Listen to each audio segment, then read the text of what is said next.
Hi, welcome to Tulsa Welding School. I'm Ryan Edgett, an instructor here at the Jacksonville campus. Today we're going to go over a socket weld. This is a common weld you'll find in a lot of piping systems. It's a fitting weld, so it's not an open root, it's not a butt joint. It's, kind of its own special type of weld. So really what we're trying to do is we'll put in a root pass and then we'll fill up this whole lip around this socket. I'm again going to show you guys some mirror welding because sockets are a little bit of a different game when it comes to the mirror, because we now have to roll around the contour of the socket and the pipe. Another thing to keep in mind on sockets is the way your QC or WWI or whoever's inspecting your welds is going to inspect the weld is it's not the weld on the socket, it's the weld up the pipe. So it looks nice to fill the lip of the socket, but really what they're looking for is the size weld to be going up the pipe. So again, I'm going to do half of this one here in stainless, and then when we flip the other half over, I'll do that one in carbon. So I'll be running a 309, 332nd rod, stainless to carbon. I'll be running my root on about 105 amps. Again, WP17 torch, 332 tungsten, number 7 cup. So we're going to go ahead and get started. So there's two different types of techniques we can do with this root. We can either lay wire or we can dab it. I'll be instructing on both.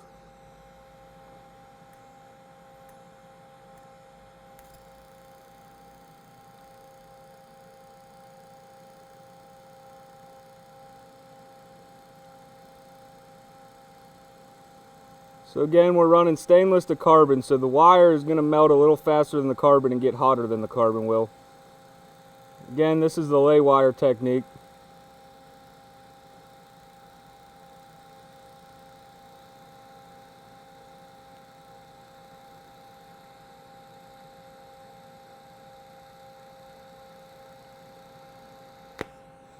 As you see, I'm really just keeping that wire in the leading edge of the puddle coming around there.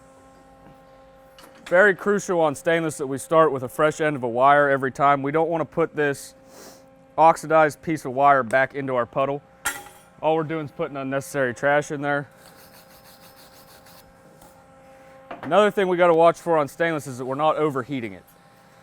If stainless is coming out dark colors, we're really starting to cook that metal, and we don't want to do that.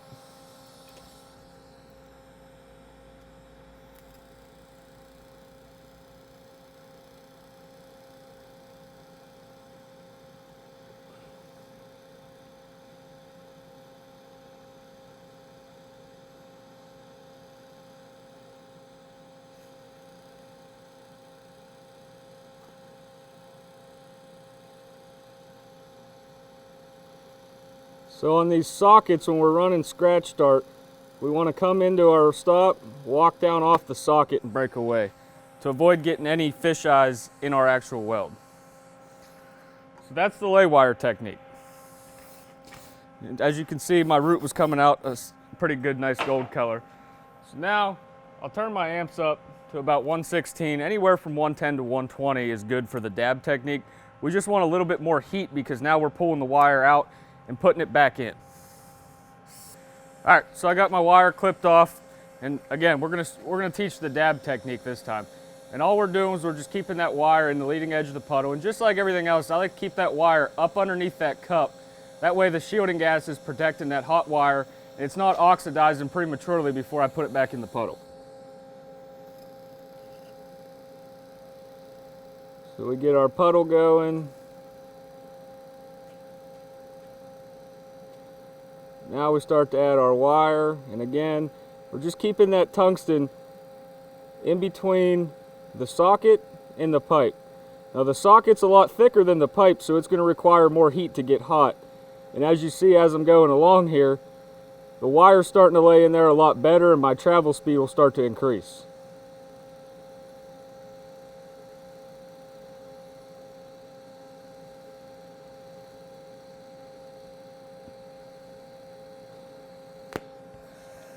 Again, just like everything else I do, as soon as I get uncomfortable, I quit welding.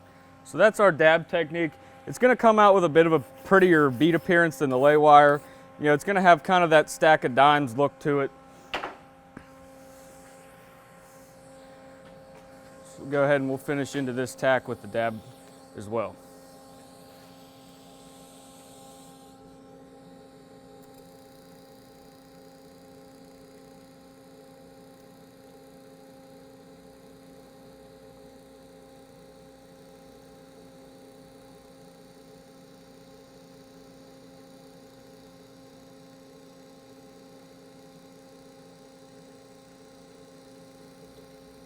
And I really don't want to make this root pass in this socket too big, because again, I really got to put most of my heat on the socket. And if I undercut the pipe too much, chances are when you're running a socket, the pipe is going to be much, much thinner. And what you could almost do is blow through the pipe. And we don't want to do that either. So again, I'm coming into my tack. I'll walk down on the socket face and break off. So like I said, I'm going to show you guys some socket welding in the mirror because it's a little bit different. We now have to work around the curvature of the socket and the pipe. So here we go, we're going to get started. We're going to weld from there to there in the mirror. And like I said in previous mirror welding segments, I never out-weld my mirror. So I do my dry run. I see that I can probably complete this in one shot.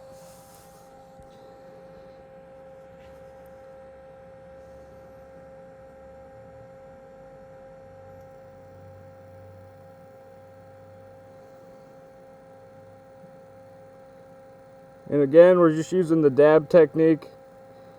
Maybe even a little weave added to it.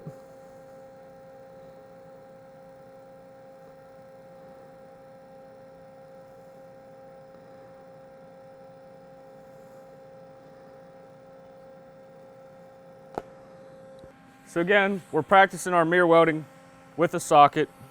Like I said, it's a little bit more difficult because now we're working around the curvature of the socket and the curvature of the pipe. But just like everything else, we want to stay in the mirror where we can still see our tungsten. If we're only seeing the cup, we're getting ourselves in that red zone. We're going to end up in trouble. We're going to end up sticking the tungsten. We're going to end up with a weld that doesn't fuse both ways. So again, we're in like a 2G position right now. So we're keeping that wire up on top of the toe line. So we're going to go ahead and we're going to get started on this.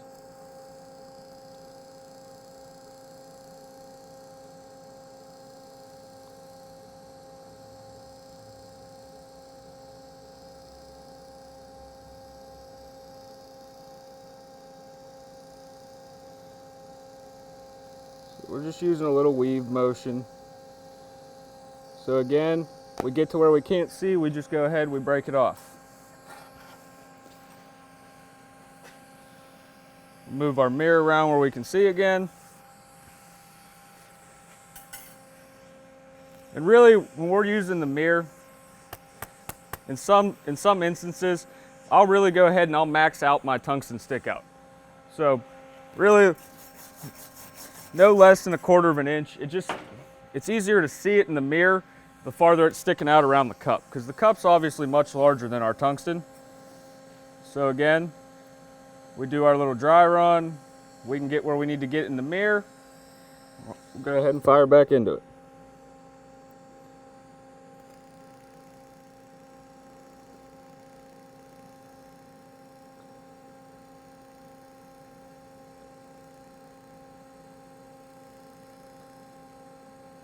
Again, we're just running a nice little weave motion, trying to fill the lip of that socket but not undercut it.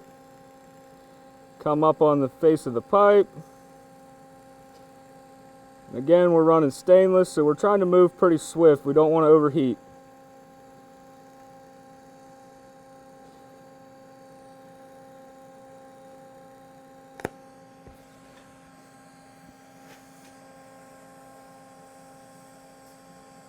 And that's going to be it for our mirror portion of the socket. We can now finish the rest of it out. So really, we got a pretty nice little weave bead on there. And a common question I hear a lot is, can you walk the cup on sockets? Yes, you can. It's, in my opinion, a little bit harder. We'll go ahead and shut that machine off. It's a little bit harder because now we're working against the pipe and the socket. So it's really, cup size is where it really is important, because if we don't have the right cup size and we're coming along here, we're either going to slip off, we're going to stick our tungsten, or we're not going to get the weld to flow out right. So I'll show a little bit of walking the cup on one too once we get around here to the front. Go ahead and turn our machine back on. All right, so we'll go ahead, we'll get back into our final bead. I prefer to do my sockets in a 2-bead segment, a root, and then depending on the size of the weld required for the socket, It's usually just a root and then your cap bead. So again, we're going to come freehand around the back of this.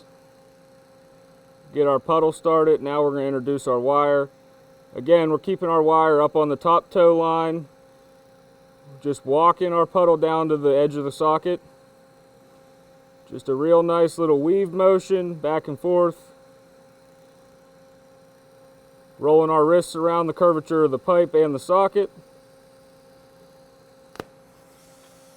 So when we break off of our stainless weld, it's very important that we keep the gas near the weld for a little while. 5 to 10 seconds. It's going to save your tungsten. It's going to cool the metal properly. As you can see, when I leave the gas near the weld, it stays nice and sharp. It stays silver. If you're breaking off and your tungsten's getting real black, chances are you're not giving the tungsten time to cool near the weld. It's cooling too drastically, and it's going to get black. Your tip's going to go away a lot quicker. It's just easier to stay right there by the weld. So we're going to go ahead and fire back into this cover pass.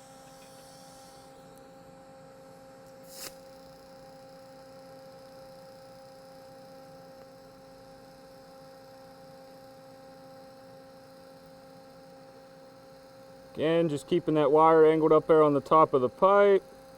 Nice little weave motion coming around.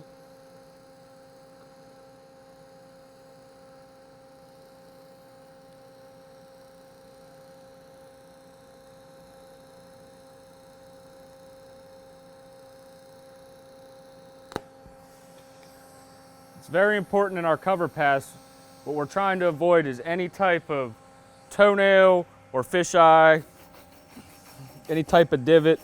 As you can see, our stainless is staying about the right color. We've got a little couple specks of purple and blue in there, right near where we stopped, but for the most part it's staying gold, which is really what we're looking for when it comes to stainless.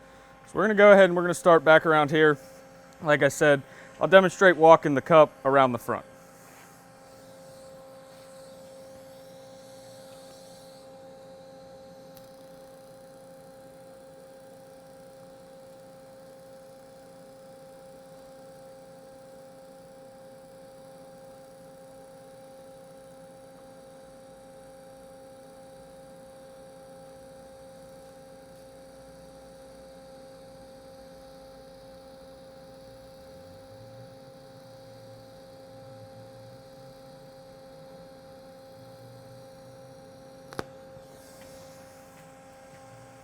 So again, still keeping really mostly the gold color coming around the front of it. So we'll now demonstrate cup walking on the socket.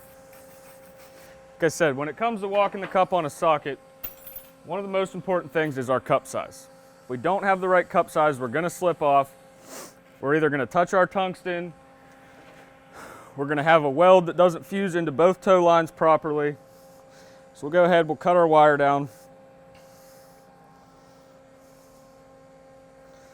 We'll also cut our amperage down because we're going to be staying a little longer on the pipe. So cut our amperage down to about 120. Now we got to suck our tungsten back in a little bit as well. So we want to be inside the cup now, more on the tungsten.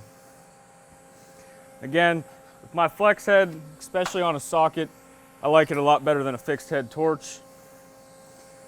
So again, like I said, the cup size is the most important part when we're coming around this socket, because we got to be able to stay up out of the weld but still tie both of the bevels together. So we'll go ahead and we'll get started on this demonstration here.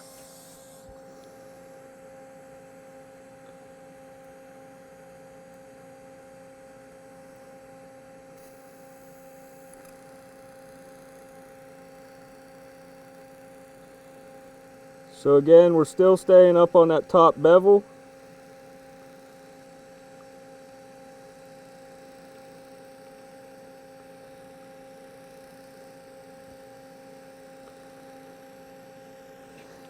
And just like any other 2G, when we're walking the cup, we got to keep our hands and everything out in front of us.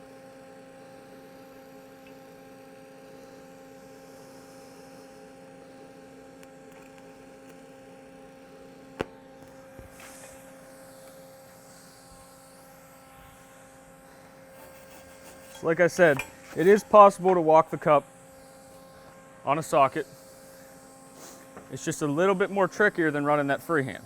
So we'll go ahead, we'll finish up this cover pass, we'll talk about the project and a few more pointers. So again, we start in there, we walk it down.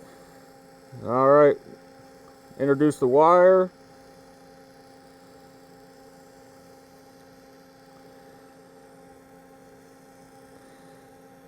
And walking the cup on a socket's kind of an awkward motion. It's not really like our inside the bevel walk, because we still have to rock the cup up and roll it along.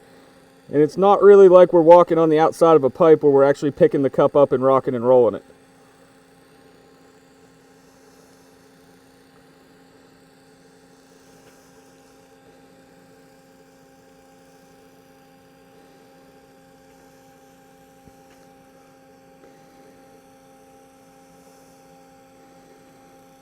So now we'll weld down here through here. We'll go ahead and we'll break off. All right, so that finishes up our walking the cup portion and our cap pass all in one. So we'll go ahead and we'll brush our stainless down. As you can see, it comes out nice and gold. As you see along here on this socket weld,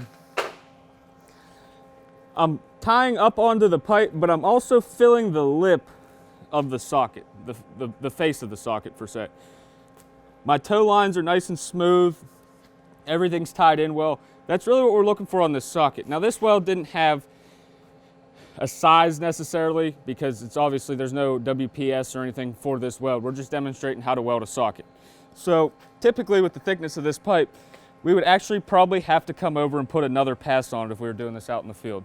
Again, this was a steel socket with the 309 wires, so we did the stainless. We went over to the socket welding, we went over mirror welding the socket, we went over to the freehand style and walking the cup. So thanks for watching, we hope to see you again soon. Thank you for watching our video today. I hope you enjoyed it. I hope you learned something today. If you would like to get some more tips and tricks and become a better welder, then subscribe to our channel. And if you would like to learn even more right now, then click on our link. Thank you, and we'll see you next time.